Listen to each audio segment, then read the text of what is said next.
Tu as déjà donné le pouvoir à une femme. Parce que je vois tout le temps, on dessine le diable avec les cornes, avec une queue. Un peu de pouvoir à la femme, vous allez voir à quoi ressemble le diable. Ça veut dire que le diable peut prendre toutes les formes. Mes frères en Occident en savent quelque chose. C'est parce que la femme n'a pas un espace qui lui permet de se mouvoir, un espace qui lui permet de s'exprimer.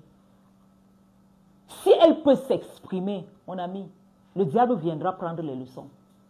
Regardez ce qui se passe quand elles arrivent en Occident avec leur mari. Quand elles quittent ici, elles sont toutes douces. Hein? L'Occident leur donne la scène pour s'exprimer, pour étaler leur méchanceté sans être culpabilisés. Ça leur donne le pouvoir. À ce moment-là, les hommes se retrouvent sans repère. Ils se retrouvent dans la rue. Ils se retrouvent à dormir sur les canapés, sans enfants, sans rien. Ils perdent tout. Simplement parce que la femme s'est retrouvée dans un environnement dans lequel on lui a donné un peu de pouvoir. Vous ne savez pas à quoi ressemble une femme qui a... La polygamie, c'est la meilleure option. C'est la meilleure option.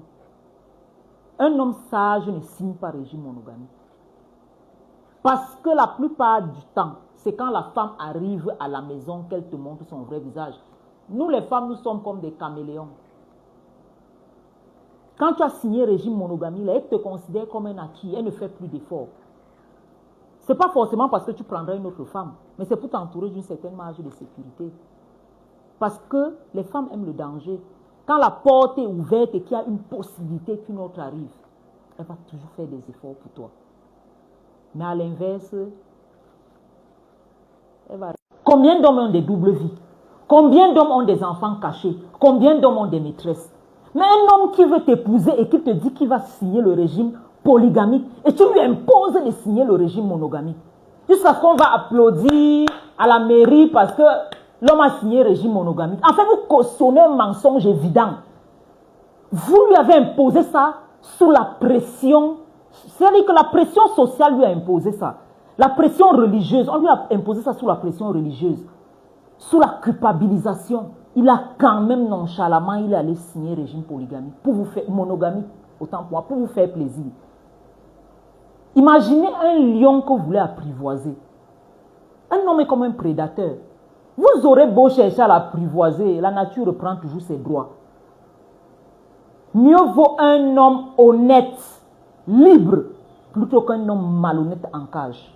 Mieux vaut une polygamie officielle, plutôt qu'une polygamie officieuse. N'allez pas contraindre un homme à signer un régime pour vous faire plaisir. Ce qui fait mal dans les couples, c'est le mensonge. À la longue, il y aura un mensonge permanent qui va s'installer. Et ça fera encore plus mal.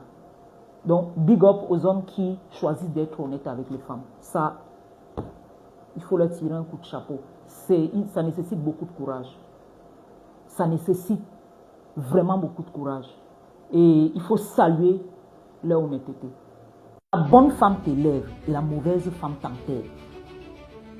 Je connais des hommes qui étaient des porteurs de vision, qui étaient des hommes pleins de potentiel, mais qui aujourd'hui sont l'ombre d'eux-mêmes. Simplement parce qu'ils ont choisi la mauvaise femme. Ils ont choisi les femmes qui n'avaient aucune vision. Les femmes qui voient novelas, les femmes qui rêvent, qui n'ont rien à apporter dans la vie d'un homme, en dehors de te tirer vers le bas. Aujourd'hui, ces hommes porteurs de vision sont devenus les spectateurs de la vie des autres, alors qu'ils étaient des acteurs principaux de leur vie. Ces mêmes hommes de vision sont devenus des hommes de télévision avec leurs femmes.